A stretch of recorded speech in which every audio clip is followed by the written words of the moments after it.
Buenas noches, bienvenidos a nuestra Galería de Artes Visuales. Esta noche tenemos el conversatorio sobre La Razón Dormida, la obra acá de José Luis Carranza, y también tenemos al curador Manuel Uribe, y nos van a contar un poco el porqué, la razón, los pormenores, todo el chisme sobre la muestra. Nada, bienvenidos, comenzamos.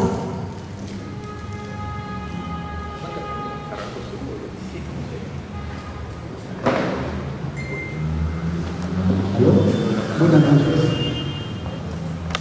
Si yo no fuera un curador, yo estaría también sentado con ustedes mirando al pintor que ha pintado estos cuadros, porque en el caso de José Luis ocurre lo que ocurre cuando uno admira a un poeta, a un músico, quiere verlo, ¿no? ¿Qué suma a la experiencia ver al artista? Es una especie de ¿cómo llamarlo? De exceso, ¿no? ¿Ya?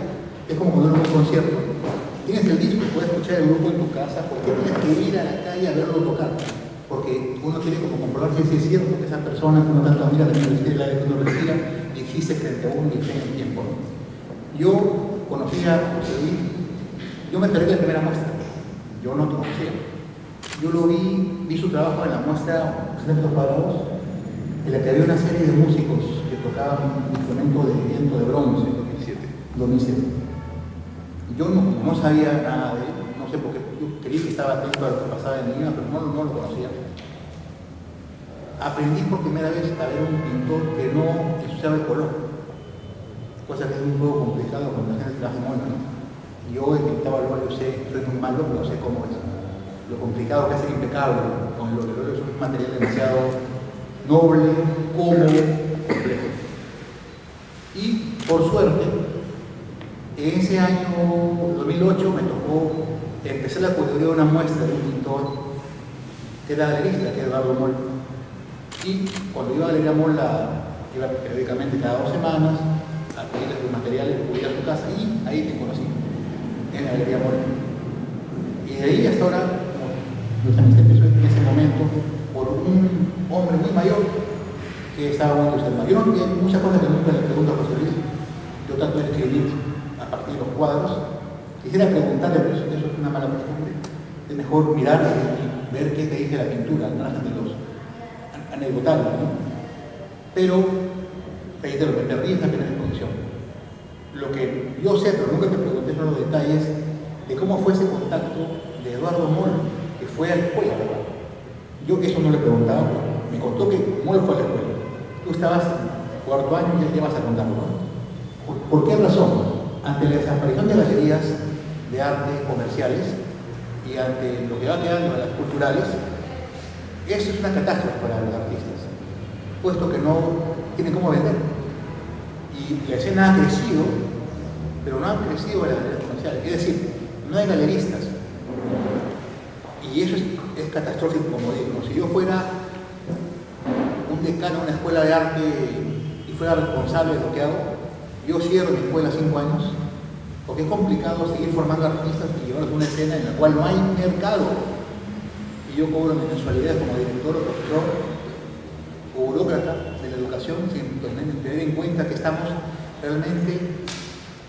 Es una especie de diferencia muy compleja, ¿no? Yo empecé mi curaduría en el año 98 y he visto atentamente la escena, y cada vez que un pintor tuvo reconocimiento, o sea, fue apreciado, fue comprado, coleccionado, me pareció un milagro, porque es muy infrecuente. Recuerdo que eso me pasó al comienzo con Cristian Mendayán. Casi vi todos los cuadros que pintó Cristian en el año 98 del 2004. Después vi, como en el caso de Cristian Quijada, que ya lo tenemos nosotros también, que poco a poco fue siendo apreciado, coleccionado, admirado por pintores, incluso diseñadores, decoradores. Era como un consenso de cuando una obra empieza a ser asimilada sin que el curador no tuvo nada que ver, ¿no? Entonces yo digo, ¿no? Tú eres uno de los pocos que tuvo la experiencia de un galerista que te fue a buscar, ¿no? Que a la antigua, De ir, tomarse un tiempo, irse al centro de Lima, ver a pintores jóvenes y descubrir. Yo creo que Eduardo Moll, entre otras cosas, debe haber estado muy contento de saber que en su pequeña galería dio la oportunidad de poner a un pintor como tú, ¿no? Una galería muy pequeñita, pero sin embargo, cumplió la función de ir a ver al artista cuando nadie lo conoce. No como ocurre cuando alguien expone a alguien que ya vende en Madrid, en Berlín, ¿no? O en Nueva York, ya no tiene mucha gracia, porque ya viene todo más caro. Contigo creo que empezó esa relación que ya casi nadie tiene, porque no hay galeristas de verdad que comiencen acerca del arte en el que ellos creen, ¿no? Más allá de que sea recomendable vender a alguien, porque dicen la revista Somos que es bueno, ¿no? Aquí cierro mi pregunta. ¿Cómo fue esa experiencia con Eduardo Moll? ¿Cómo pasó? ¿Qué día llegó? ¿Cuándo cayó por ahí? Por la Escuela de Bellas Artes. Hola a todos, buenas tardes. Quería hacer una acotación previa. Si alguien tiene alguna inquietud por alguna tontería que estemos diciendo, no duden en interrumpirnos. Esto es un conversatorio, que estamos para conversar.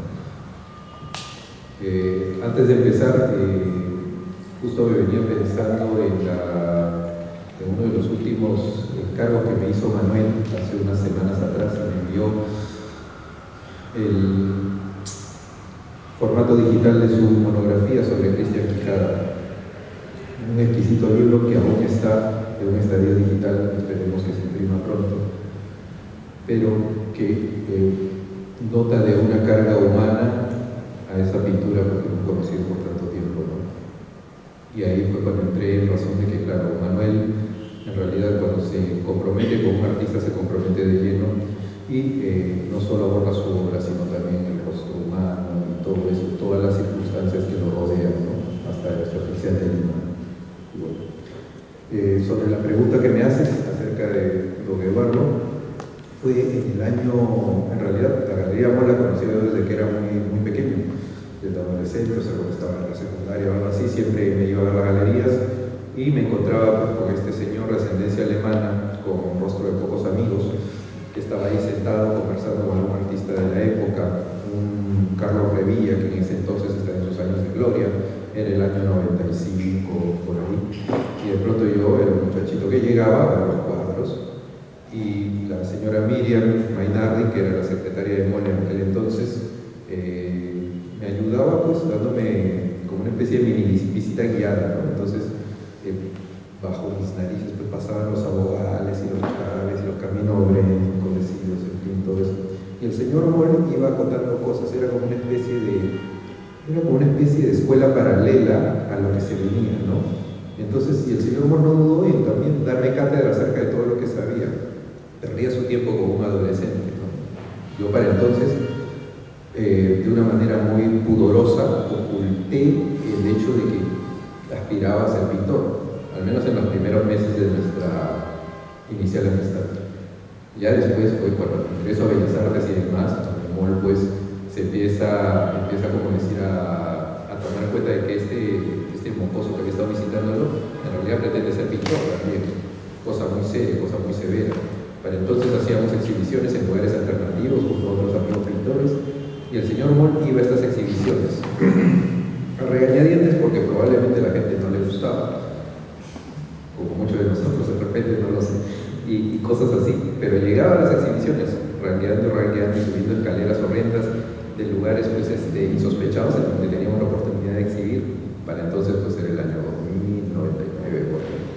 Y desde ahí tuve acercamiento a mi pintura, pero el punto de quiebre fue en el año 2003, en el verano del 2003 me parece, en donde junto a unos amigos tomamos un taller que estaba justo encima de la Galería Moll, en el piso 7 de ese gran edificio. Y durante ese verano desarrollé una serie de cuadros simplemente por el mero gusto de pintar. Aún yo estaba en Bellas Artes, seguía estudiando, creo que estaba en el tercer año de Bellas Artes o algo así. Y bueno, y el señor Moll sube al finalizar el verano y se topa con esta colección de cuadros y demás cosas. Y nada, y se quedó como que entusiasmado con el discurso que veía entonces. Y para el año 2004 introduce una de mis pinturas en su galería, en su stock, digamos, del mes, ¿no? En sus famosos salones, ¿no? De las temporadas. era el salón de invierno, me acuerdo, y me colgó, me acuerdo muy bien, al lado de un pequeño grabado de Roca Rey, y al otro lado había Macedonio de la Torre. Entonces, bueno, yo todavía era estudiante de la escuela y hoy día para mí sería una aberración que alguien en estado formativo siquiera tenga la osadía de colgarse a semejantes maestros. No, para entonces, bueno, me pareció una cosa que jamás lo podía haber imaginado. Pero así fue el inicio del trato comercial con la Galería Moll, inició entre el 2003 y 2004. Para el 2006 ya proponen ser individual, bueno, aún cursaba el último año de la escuela. Esta exhibición es la número 19. 19 muestras. Así como he dicho que tú has tenido esa experiencia que casi nadie tiene, también tienes una experiencia que pocos tienen, que es la de un coleccionista, ¿no? Está tratando con gente que te colecciona. Reitero, yo paro atento porque yo he visto cómo es muy infrecuente el fenómeno de la venta de la obra de arte. Incluso a pesar del talento, es como una especie de situación azarosa en la que se vinculan muchas razones. El talento, por supuesto, la obra hecha y la suerte, ¿no? En la cual una persona de pronto siente que debe tener ese cuadro en su casa, ¿no? Acá está Eduardo, ¿no? Y también tú tienes un mercado, un coleccionismo. Yo me alegro porque quisiera que todos pasaran por eso. Y no es así, lamentablemente, ¿no? Y yo cuando soy curador, y a veces mis colegas se reúnen para ver cuánto les cobramos a ustedes. Pero si no hay ni galerías que lo respalden, ¿cómo le vamos a cobrar? O sea, hasta la curaduría misma es precaria por eso. Podrán dársela de que somos sofisticados, pero en el fondo, ¿cómo poder ser curadores pensando en cuánto cobrar al artista sabiendo que no hay un mercado que lo respalde, ¿no? Entonces, también yo calculo, porque yo he visto un poco la evolución también yo trabajé en la Galería Enlace 2 años, 2006 y 2007, o sea, creo que no fue tu muestra, porque trabajé en una galería de estar sentado hasta que cierra, por eso renuncié, porque me perdía todas las exhibiciones, cada lunes a sábado, yo llegaba muy tarde, yo duermo muy bien, de 11 a 8, yo me perdía todo, ¿no? Pero fui entendiendo lo que es un coleccionista por la gente que llegaba, era lo que llegaban los viernes cuando ya estaba cerrado para quedarse más rato. Había como una especie de camaradería entre la risa y ellos, ¿no? Y yo he visto cómo tu trabajo ha pasado al principio de ello. Porque tu trabajo asusta mucho al principio, ¿no? Y tú has hecho que el gusto se metamorfosee. Yo conozco gente que le dice, oh, no, y pronto ya tiene cuadros tuyos. Y ya no dice porque le gustarán o ya viene a tener un activo, una inversión, ¿no? O sea, tú, y no has hecho más que ponerte cada día más expresionista, ¿no? Sin bajar la guardia, has conseguido que el mercado se adapte a tu producción, ¿no? Ustedes como podrán ver acá, todos los productos están aquí, ¿no? Ven un trabajo con mucha gran libertad. Y casi como una osadía para aquel que quiera adquirirlo, porque es incomplejo, ¿no? Entonces yo he visto la evolución del terror que puedes causar y de pronto la gente que te adquiere, dice que le gusta todo, pero no sé si se compra por inversión, ¿no? Pero he visto ese árbol en estos 15 años por lo menos, ya es un tiempo considerable, ¿no? Y también tú, al no haber galerías, tienes el taller. ¿Cómo es tener un coleccionista? ¿Cómo es manejar un mercado en un momento, en una escena en la que no hay mercado? ¿Cómo te las ingenias? ¿Cuál es el aspecto psicológico? Porque una gran cuota de subjetividad para tratar al comprador, ¿no? Que así si el artista de por sí ya, cada uno es un universo subjetivo, ¿no? Yo a veces trato las curadurías, pienso que son mis pacientes a veces, porque cada uno demanda algo distinto al otro y hay que estar enfocado, ¿no? También la gente de compra, también es complicadísima a veces, ¿no? Entonces yo pienso, ¿cómo poder subsistir con un producto que puede ser especial al principio y tener coleccionistas y manejar un mercado en ese tiempo? ¿Cómo has vivido? ¿Qué has aprendido en este lapso para poder sustentar tu trabajo sin hacer posesiones?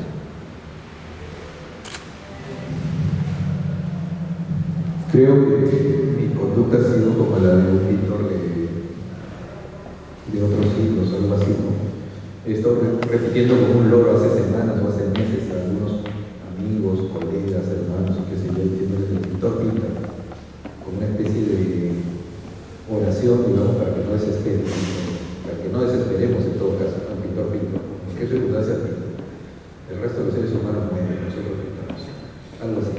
Entonces, ¿cómo fue? No, nada, o sea, todo ha sido una cuestión para nada orquestada ni planificada, nada de eso. Muchos estudiantes de pintura, muchos jóvenes egresados me preguntan acerca del asunto del marketing, de la publicidad y demás cosas, que son términos que jamás he manejado. Nunca he usado la palabra marketing, nunca he planificado una estrategia ni nada de eso. Nadie te prepara para eso. No, no sé esto, o sea, mi pintura en sí, creo que lo escribí en un texto hace mucho tiempo, hace como 15 años atrás. Mi pintura es como una invasión parasitaria, es como esa creencia antigua del trapo mojado que dejamos en un rincón del cual salen serpientes y sapos y cosas así. Mi pintura se da por generación espontánea, ese es un término científico, son líquenes y helechos. Y si mi pintura nace de esa forma, entonces mi trato práctico con la pintura, práctico con los clientes y demás, se da una situación similar, una cuestión caótica o una cuestión muy poco planificada. Siempre he meditado acerca de la primera repulsión que sienten algunos posibles clientes en el periodo inicial de acercamiento, pero luego, como dice Manuel, terminan teniendo un cuadro guardado en sus salones o qué sé yo, y me imagino que es por la empaquetadura terciopelada. Me imagino que entre los saténes y los brillos y las texturas nacaradas y demás se encierra el legítimo horror, porque el horror es hermoso. Entonces, al menos en el periodo último, siento que me estoy deteniendo más en los detalles hermosos para empaquetar ese horror. De pronto por ahí puede haber un caballo de Troya. No he tenido, digamos, mayor estrategia que la de seguir pintando desde que pisé las puertas de la Escuela de Bellas Artes hasta la fecha.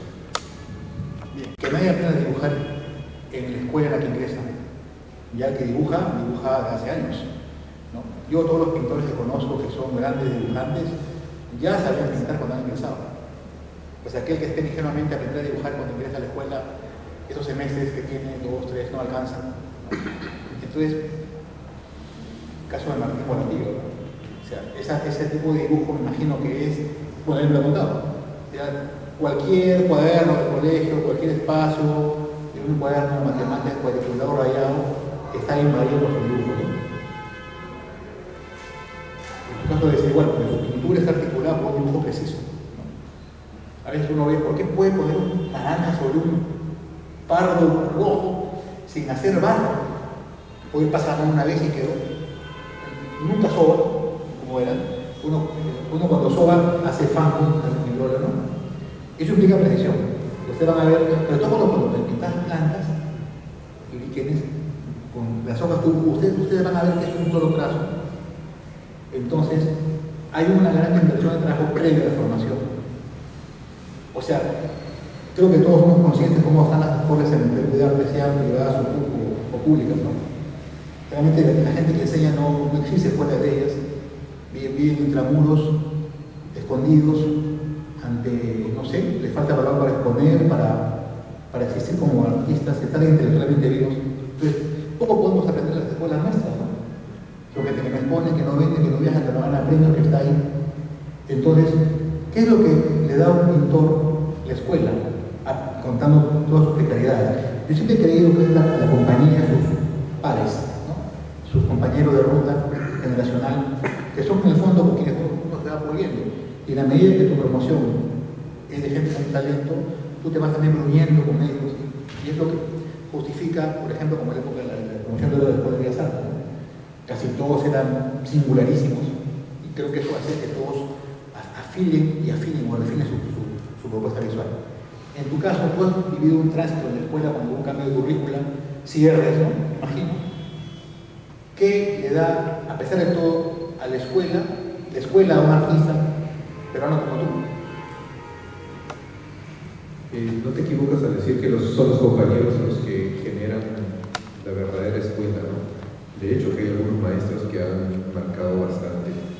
Uno de ellos es el maestro Carlos Palma, que lo tuve en quinto año, un artista muy activo en la década de los 90, me parece, ¿no? Fines de los 80s y 90s. Un exquisito pintor y un buen consejero, y además tenía una bibliografía maravillosa. Y durante todo el quinto año pues, participaba de su bibliografía exquisita y todo eso y demás.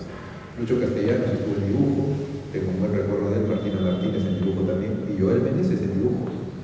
Entonces tengo 3 nombres en dibujo, Palma en pintura y demás. El resto era la mera convivencia con los amigos, los compañeros con los cuales desarrollábamos nuestros discursos y compartíamos nuestras ambiciones y trabajábamos mucho, pintábamos bastante. Aparte de eso, acuérdense que la Escuela de Bellas Artes está en uno de los mejores emplazamientos de Lima, rodeada de muchas construcciones coloniales, muchos templos y demás. Entonces, en cada momento libre que había, además, íbamos a ver los templos, eran nuestras obras, digamos, de arte originales que podíamos manejar, ¿no? Que tenemos ahí, la gran San Pedro, que estaba ahí a pocas calles del Centro Cultural, a San Agustín, a Lancet, en fin, todo eso. A eso sumémosle la arquitectura de la misma Lima, y a eso sumémosle toda la gente que envuelve el centro de Lima, que es como si estuviéramos sumergidos en un gran cuadro de Bruegel, el Bosco, ¿no? Todo el centro de Lima era como un enorme cuadro del Bosco. Ahora imagínense, en el inicio del siglo, el año 2000, ¿no? A puertas de la caída del gobierno de Fujimori y toda la vorágine que se daba ahí en el centro de Lima. Todo eso generó, pues yo creo que algún tipo de caldo de cultivo en el aprendizaje, tanto de muchos colegas como para mí. Y la vez previa a estar contigo en una galería fue en Galería Enlace, en noviembre de 2019, en la que hablamos mucho acerca de cómo tu pintura ratificaba como tesis principal que la humanidad va a ser expulsada de la tierra por la naturaleza y por los animales. Como el ser humano es tan frágil, con una piel tan suavecita, tan blanda, que todo lo corta, todo lo deshace, ¿no? Y hablamos de eso en ese momento, y a los 6 meses, no, a los 4 meses empezó la pandemia, ¿no? Ha pasado este lapso, y creo que hay algunas cosas que no han terminado del todo de funcionar. Estamos todavía como secuelas. Y esa exhibición, además, la has gestado, claro, involuntariamente, porque los tiempos con la pandemia así lo determinaron, en 3 años y medio, ¿verdad? Y por lo que comentas en la exposición que hizo previamente en Enlace, que fue obra en papel extraordinaria, con otro carácter, ¿no? El papel se nota que también pone sus propios rigores, y la tela soporta otra escala de expresión.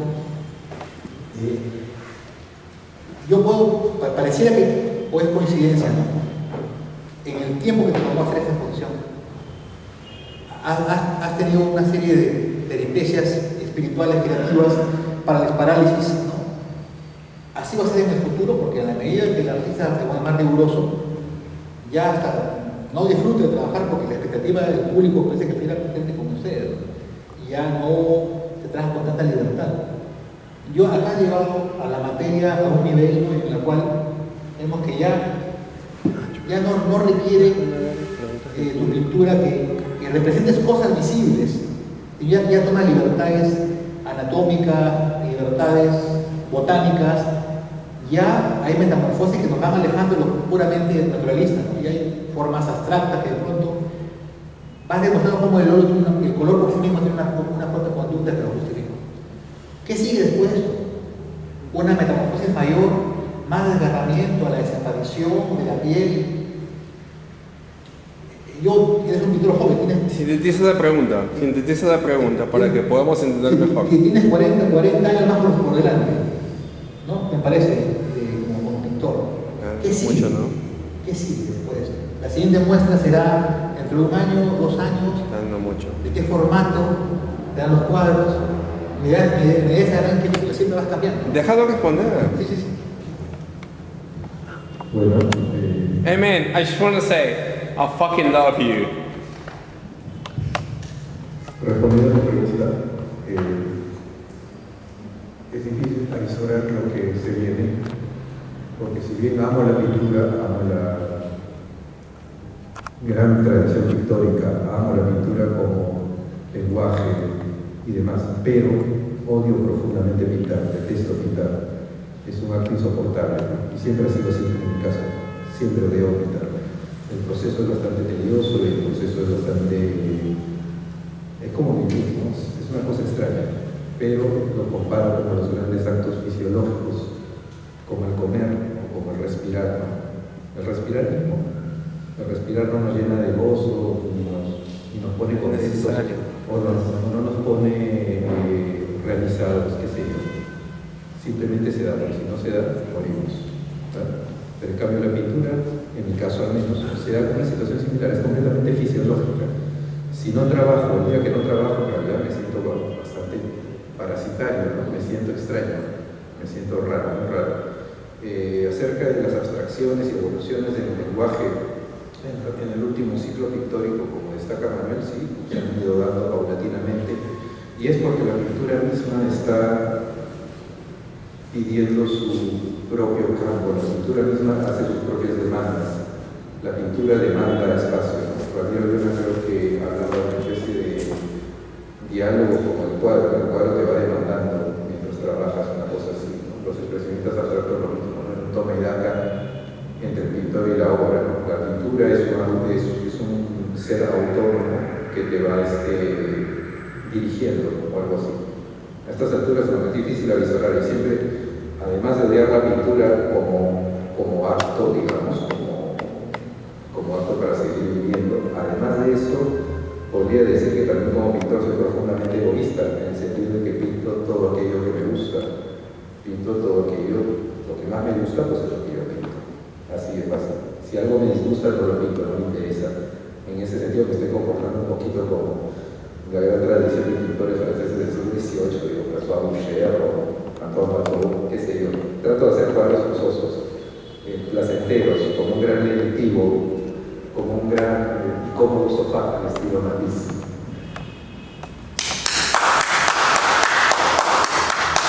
Eso me gustó.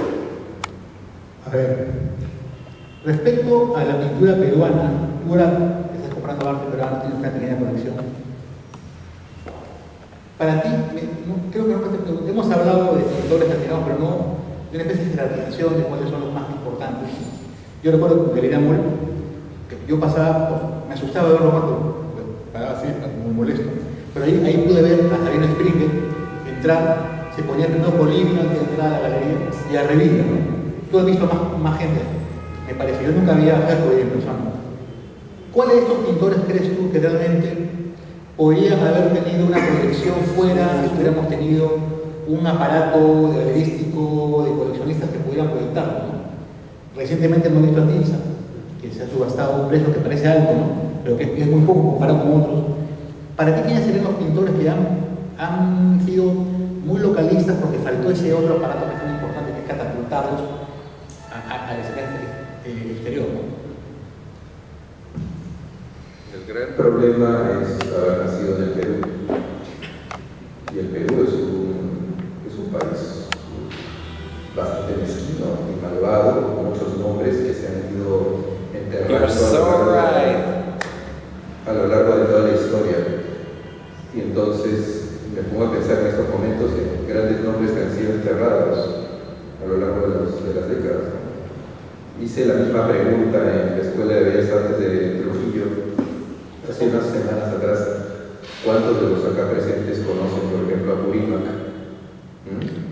O a Mina Cajahuaringa, qué sé yo, que para mí son pintores tremendamente, son titánicos, son pintores totales, ¿no? Además, creadores absolutos.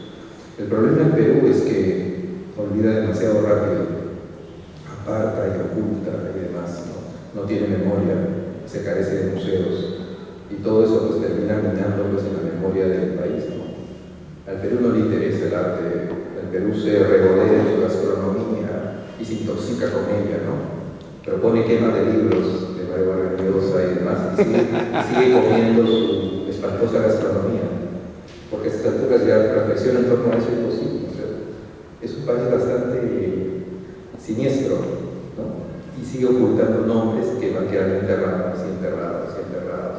Poetas, pintores, músicos. y así, así, así. ¿Cuántos de nuestros artistas podrían haber tenido una voz en el extranjero y más? Muchísimos, muchísimos.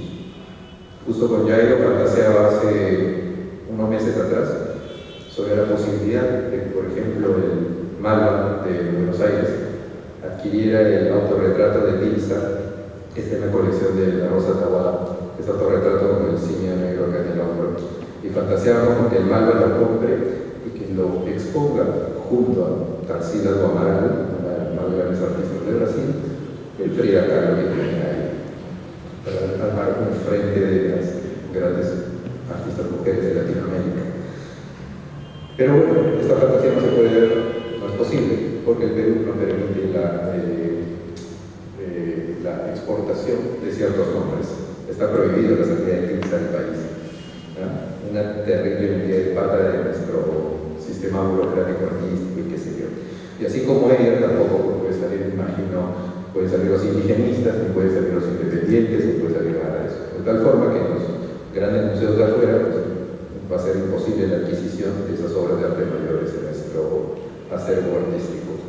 Cualquiera podría estar afuera, pero el Perú mismo es un modo pues, que sabotea todo el arte. No lo sé.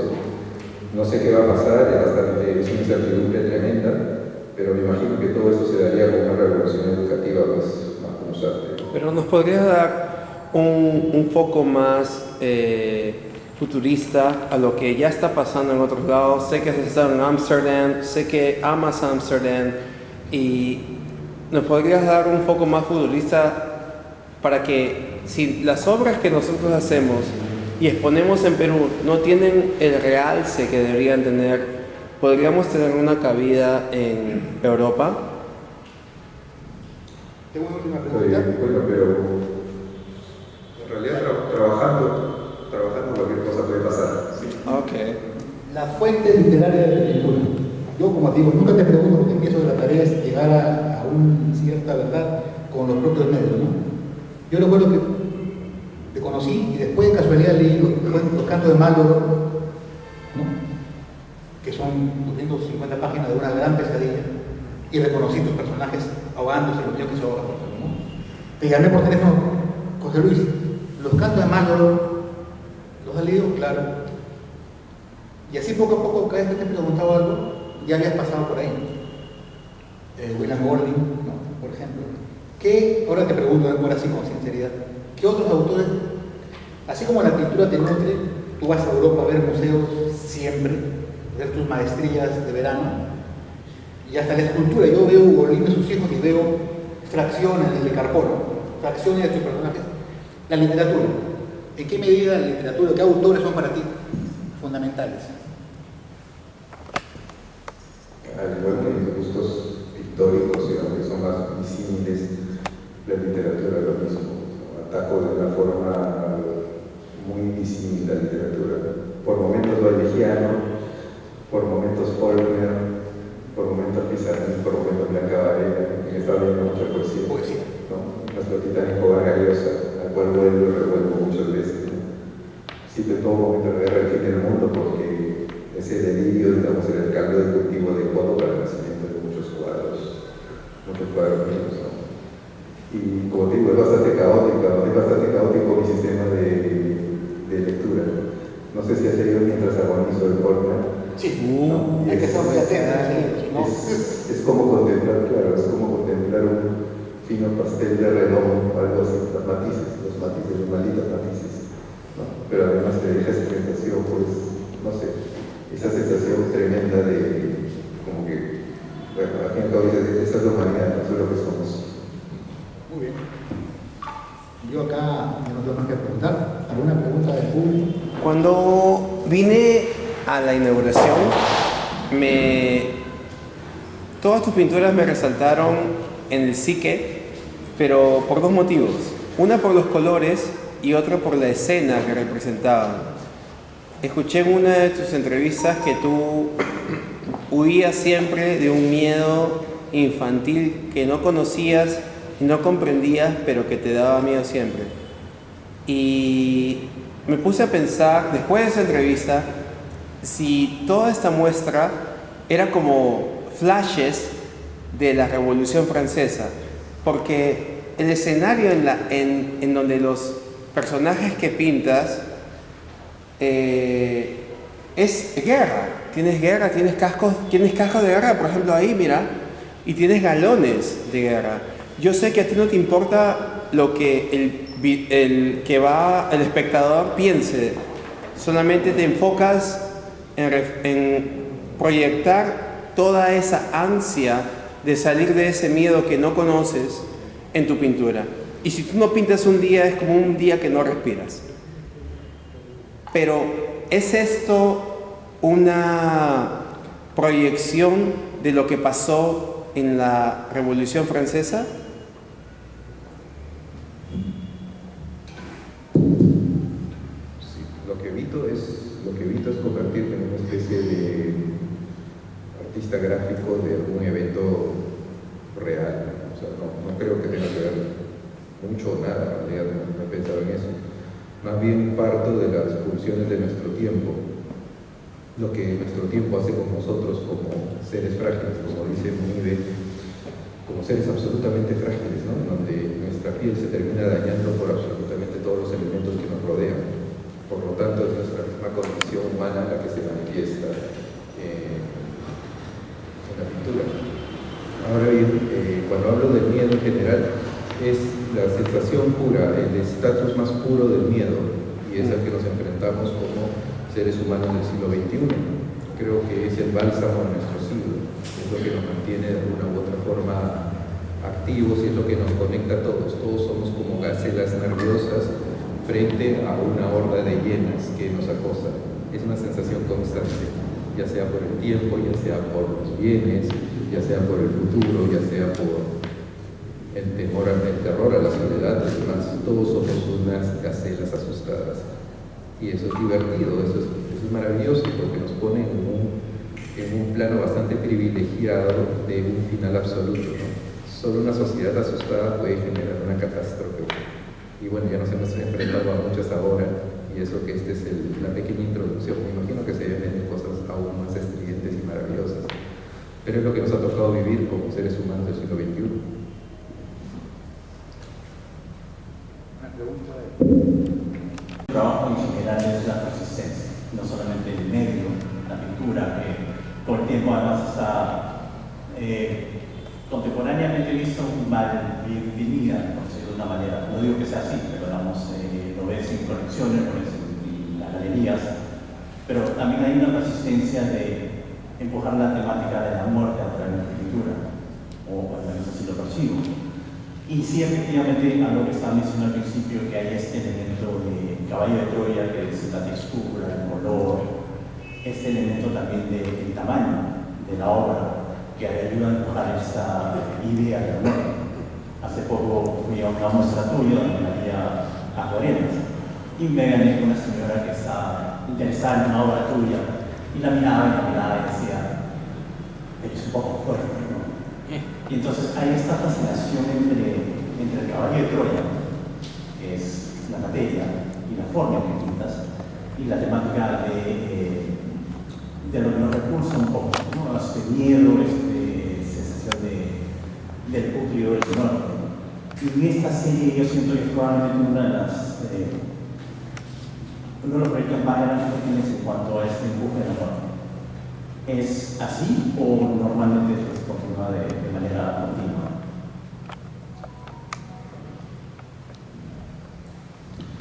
Cuando dices, no te comprendí bien la última fase de tu pregunta, cuando hablas en torno a la muerte, o sea que si me interesó siempre o es solo esta serie, respecto a esta serie, o sea, en esa yo siento que es la cumbre de este empuje, ¿no? O sea, obviamente, digamos, con las referencias que tienes, con la temática que están en los cuadros, pero sí siento que probablemente es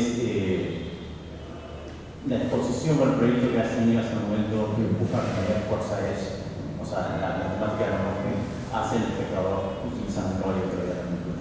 Claro. Bueno, sí. Creo que a pesar del profundo pesimismo que ventilo, soy terriblemente optimista, ¿no? O sea, y en la situación en la que estamos solo nos queda ser optimistas, ¿no? Entonces, además, no cultivo ninguna creencia cual me convierte en un individuo más optimista aún, porque no le echo la culpa a nadie de todas mis acciones. Soy el completo responsable de todos mis actos, de las tonterías que pinto o de las tonterías que digo. Entonces, frente a eso, la única verdad absoluta es la muerte, que es el gran ahorro que tenemos en el banco, ¿no? Es el gran ticket para las vacaciones, ¿no? El descanso final, el absoluto, ¿no? Algo que no sé, ahí no te va a ocurrir nada, ¿no? Ahí no va a pasar nada, una cosa así. Pero yo creo que no podría atribuirlo solo a los hombres de nuestra época, sino es la maldita condición humana. O sea, en un momento tienes 8 años y al otro tienes 42 y después tendrás 63 y así. Y todo pasa tan rápido, es inevitable. Pero al fin y al cabo la pintura congela el tiempo, ¿no? Es lo que nos ayuda a seguir resistiendo. La pintura te ayuda a resistir de alguna u otra forma. Pero el óleo es como la carne misma. Se craquela, envejece, el clima le afecta. Coagula, efectivamente, ¿no? La materia desciende de pronto, se llena de arrugas, es carne viva, es piel. Y el óleo te recuerda también nuevamente tu maldita condición humana. Entonces no eres tan eterno, ¿no? Es una cosa así, la pintura va envejeciendo como uno. Sí, yo creo que el caballo de Troya del cable, bueno, viene con todo eso, ¿no? Con todo ese pensamiento en torno a lo que ahora está y luego no estará y qué sé yo. Pero todo manejado con un profundo optimismo, lógicamente.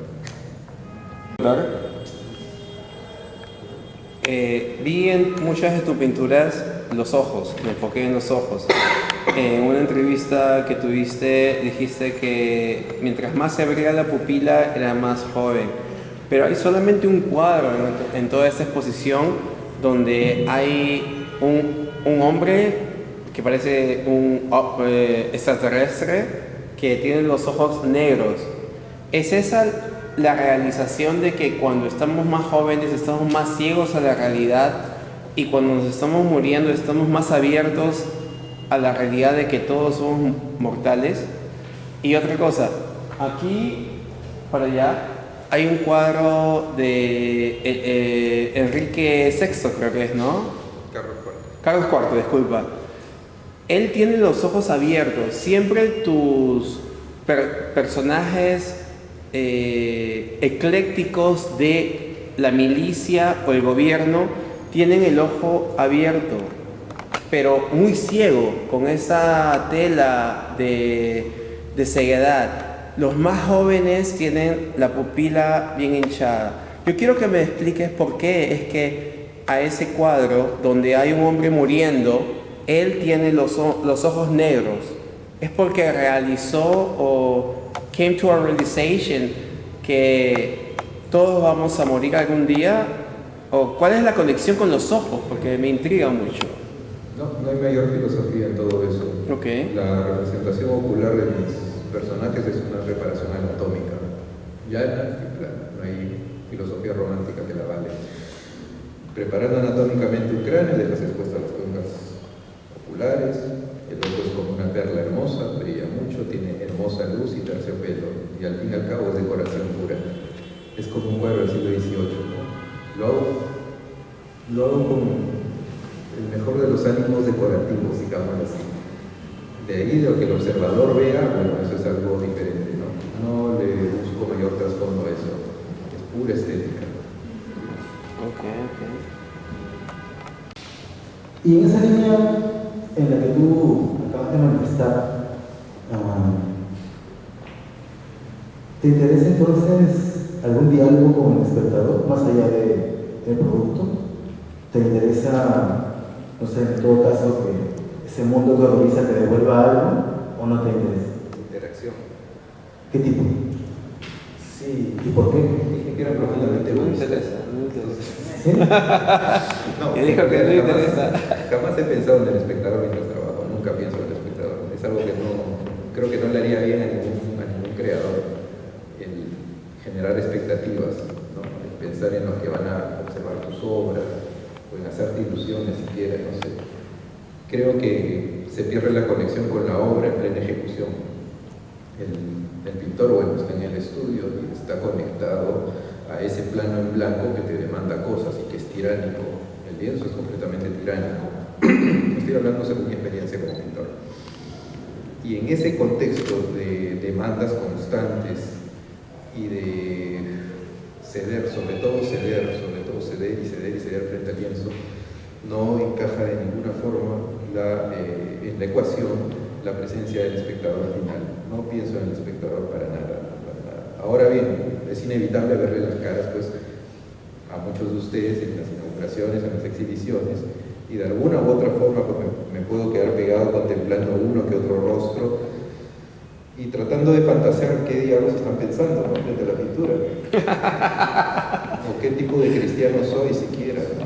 Y eso que yo no soy cristiano. Si este buen hombre pues cumple con el mito del buen ciudadano, ¿no?, que paga sus impuestos, construye la sociedad y tiende sus manos a la humanidad y demás. No sé, me pongo a fantasear en todo eso, pero solo en ese instante, más nunca detallado. Carranza, el proceso de tus obras es de una forma intuitiva, dices, ¿no? ¿O manejas algún tipo de boceto o estudio del color, de la línea, de la composición, de la forma, el fondo? Sí. Bueno, nosotros éramos estudiantes y ahí nos podíamos ver en acción. Te dabas cuenta de que no hacía bocetos nunca. Y entonces, a pesar de que nuestros maestros desesperaban, porque los profesores querían ante todo la planificación, cosa que yo como maestro exigiría, sin duda, detesto la insolencia, la odio profundamente, y sin embargo yo era un maldito insolente. No hacía bocetos, entonces lógicamente había cuadros fracasados, pero por multitudes. Y ahí podías ver un poco cómo eran mis procesos iniciales. Y muchos nos aventuramos a eso. Creo que tú también lo hacías. En el 5º año te vi atacar tu cuadro de frente sin bocetos. Pero es una sensación, qué sé yo, muy simpática cuando uno es veinteañero, ¿no es así? Después seguí con esa cosa de no generar bocetos, sino atacar el mismo lienzo y enfrentarme a los arrepentimientos cuando uno va modulando cosas, haciendo ajustes de tuerca, ¿no? Como en los cuadros de otros siglos en donde los arrepentimientos se van revelando y demás, cosas así. En fin, y ahora pues sí, debo decir que sí hay presencia de bocetos y dibujos muy escuetos, muy escuetos, pero sobre todo que remarcan balances de fuerzas, cosas muy elementales, compositivas y demás. Pero la gran batalla, digamos, o el gran trabajo se da en el mismo lienzo, ¿no?, donde uno va cediendo, uno se va repitiendo, uno va corrigiendo, ajustando y demás cosas, ¿no? La pintura es un acto hecho con las manos, ¿no? Y somos unos seres muy curiosos, ¿no?, unos homínidos súper evolucionados con un ego tremendo. Entonces, y creemos que pintamos más o menos bien. No, en realidad yo creo que pinto muy mal, pero quiero seguir aprendiendo, ¿no? Es una cosa así. Pero sí, están apareciendo algunos bocetos. Yo creo que a futuro van a aparecer aún más. Quisiera ver un background de las personalidades que pintan. ¿Es una escena de guerra o no? La humanidad está en constante guerra. No. ¿Es tu pintura una representación de una escena de guerra donde los que mataron más son demonios? Porque yo veo aquí y me parecen demonios, pero en el background yo veo cascos, por ejemplo ahí veo cascos de Vietnam y ahí veo un corcel, es como el 1700 y el 1900. ¿Esa es una representación de los demonios que salen cuando tú estás en guerra? Que soy completamente ateo, soy ateo como una tabla, por lo tanto la palabra demonio no encaja en mi vocabulario. No sé qué es un demonio, no sé qué son los demonios. ¿Te gustan los Rolling Stones? Soy completamente práctico, lo que veo es lo que trabajo, así es. Entonces, por lo tanto, no usaría la palabra demonios, pero sí creo que el ser humano es una especie peligrosa, y por lo tanto, me imagino que un poco de eso hay. Sí, buenas noches. Entonces quería preguntar eso, ¿qué ha visto para representar ese cuadro? Porque sinceramente cuando lo vi, bueno, sé que usted no mencionó, no le interesa mucho la perspectiva, pero personalmente, ¿no? Cuando lo vi me causó terror, angustia, pero al mismo tiempo como que sorpresa. Y digo, en mi mente, en mi imaginario dije, capaz una representación de la humanidad que está en guerra, en destrucción, o su propio egoísmo. Pero entonces, a lo que voy, ¿no? ¿Usted qué cosa habrá visto o sentido como tal en su profundidad para representar esos cuadros que la verdad me asombra demasiado. O bueno, no sé si me dejo explicar bien. Tal vez necesito un psicoanalista. A mí también me impresionó así como a ti. Por eso le hice la pregunta. Bueno, lo que has dicho la verdad es muy interesante. Me hubiera entusiasmado contemplar un rostro asustado siquiera, pero sí, de pronto asustar al prójimo es una buena actividad. ¿Qué cosa debo haber visto? ¿Qué cosa debo haber vivido? En realidad no, mi vida ha sido terriblemente burguesa y aburrida, ¿no? Una vida horrorosa, gris y plana como la de muchos limeños. Por lo tanto, yo creo que todo ha venido dentro. Sí, algo así. Sí, No va a decir la verdad. no va a decir la verdad. Has comentado en algún momento que en la escuela, en el periodo de la Escuela de Bellas Artes, salían a dibujar, a bocetear en el centro de la ciudad, consultas. ¿Lo hacían para mejorar la técnica? O sea, a lo que quiero llegar es cuánto yo entiendo que el artista es una persona tremendamente egoísta y tremendamente sensible, ¿no?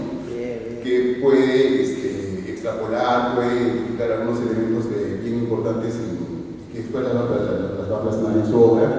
Entiendo también, igual me puedo equivocar, que inicias en un círculo cercano, ¿no? En lo local, digamos, la arquitectura, la gente de Barrios Altos, del centro de la ciudad, la última etapa de Fujimori, todo lo que nos has contado cuando me contaste el tema. Y ahora, ya unos años más tarde, mi propuesta evidentemente cambia, ¿no?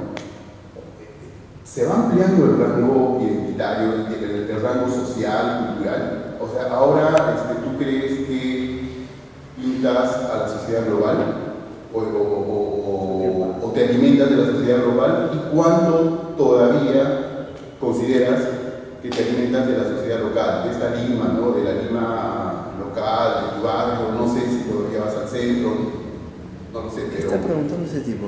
Pero, ¿cuánto la sociedad local o global te alimenta? Es inevitable escapar a la realidad de nuestro entorno y demás, ¿no?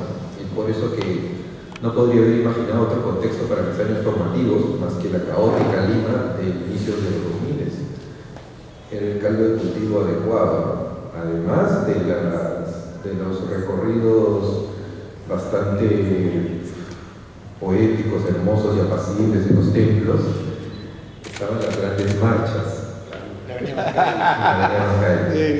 Y luego yo me metía en unas encerronas maravillosas en la Biblioteca Nacional. Y no me invitaste.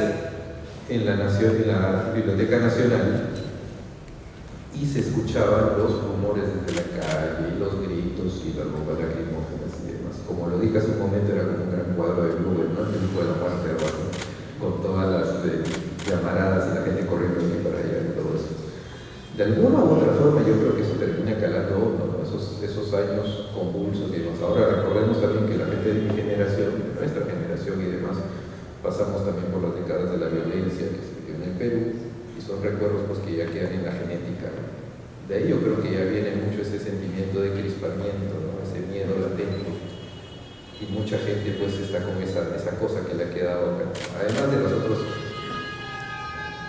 traumas o poderosas cicatrices que ya tiene el peruano de a pie, ¿no? Como en tanto ciudadano de un país tan surrealista como este. Hoy por hoy yo creo que todo se termina mezclando, todo se termina crisolando en una gran olla. La realidad local, lo que ocurre en el mundo, absolutamente todo. Y es que nosotros no manejamos una realidad única, no somos miembros de una sociedad completamente fracturada. Tenemos realidades múltiples que nos penetran. Tenemos múltiples lecturas del entorno, tenemos múltiples lecturas de la realidad, inclusive tenemos múltiples lecturas sobre nosotros mismos. Ya no somos el individuo que se puede autocatalogar de una sola forma, sino estamos completamente fracturados, en un gran espejo roto. Yo creo que al fin y al cabo la pintura termina convirtiéndose en una especie de representación postal pues, de los hombres que vivieron en cada periodo de tiempo y algo así.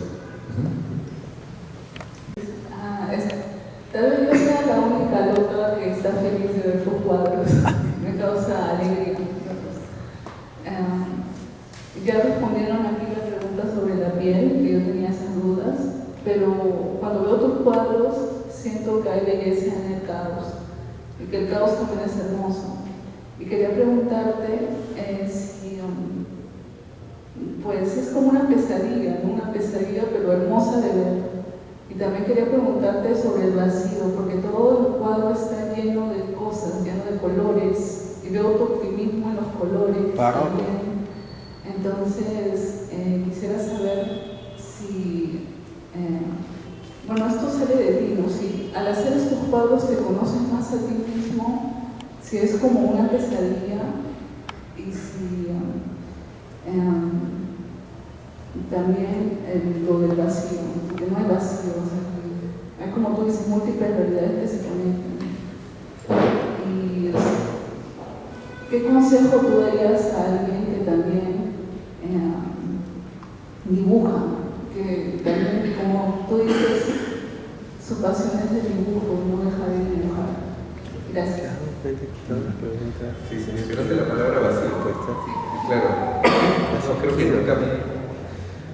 Es paradójico, ¿no? Porque tengo una sensación de vacío, pero que no está vacío.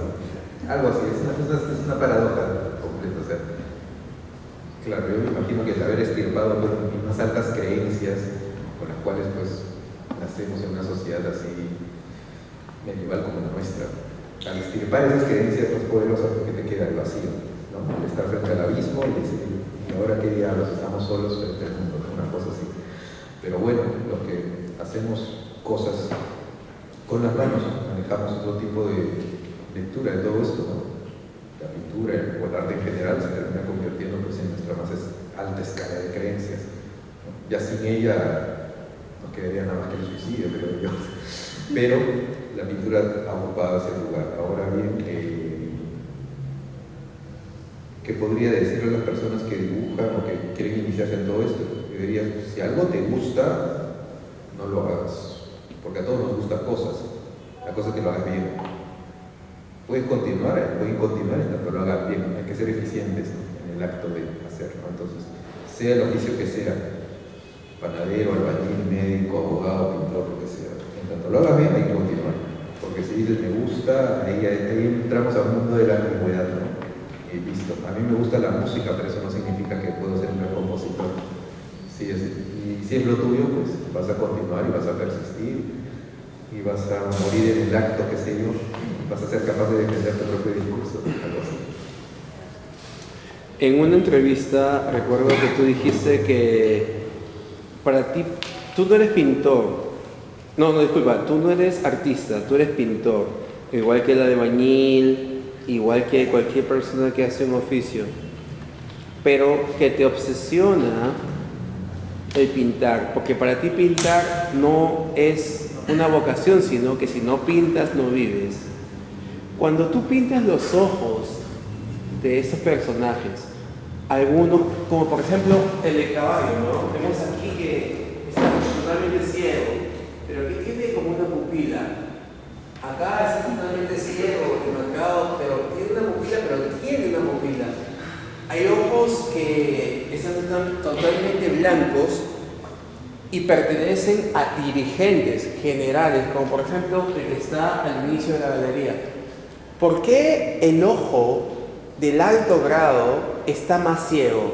¿Es porque nosotros, como ciudadanos, obedecemos a un ciego por el poder o lo que sea? Es la percepción que yo tengo. Yo sé que a ti no te importa la percepción de los que ven tu pintura, pero es lo que me dice entender. Es una lectura interesante. Pero al fin y al cabo, las pinturas dejan de pertenecernos cuando salen del estudio y ya pasan pues a la memoria colectiva, ¿no?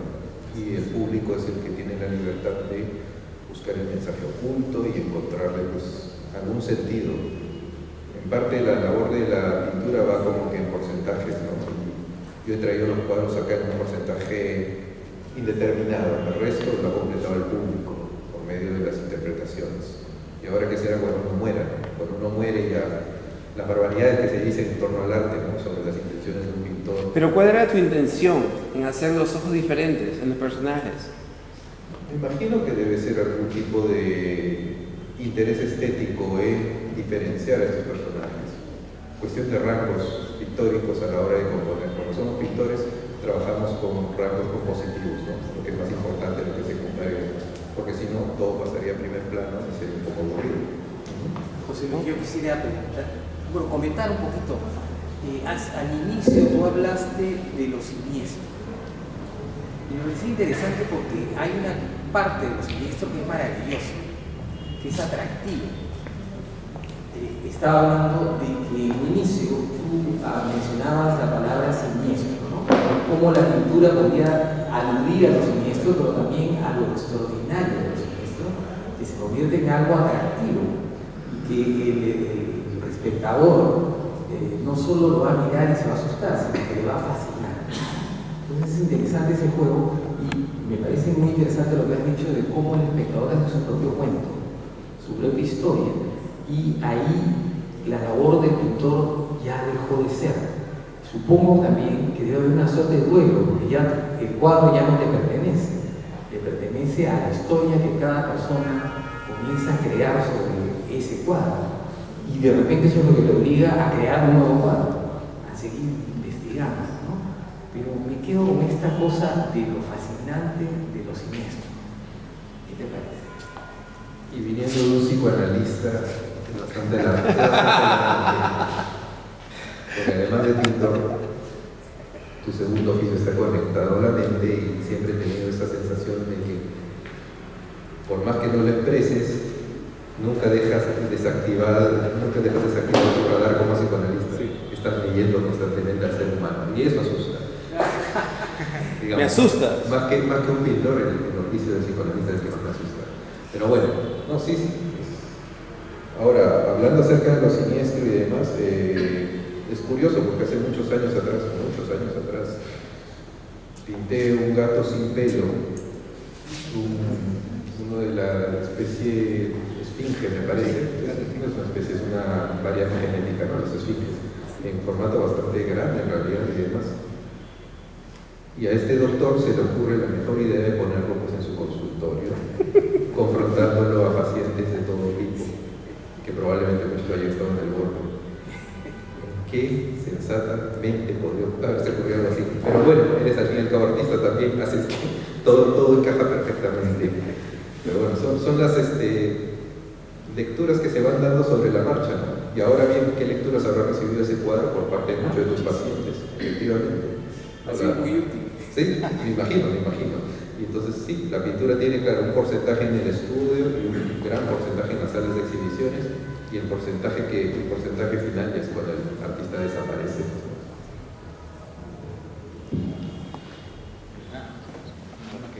Entonces creo que acabamos por ahora. Muchas gracias, Manuel, muchas gracias, José Luis, por compartirnos una partecita de tu proceso creativo, de todo lo que hay detrás de estos cuadros. Y nuevamente, gracias a ustedes por venir a nuestra Galería de Artes Visuales. Vamos a tener una segunda charla el 12 de enero, me parece, ¿no? El 12 de enero, y todos están cordialmente invitados. Muchas gracias.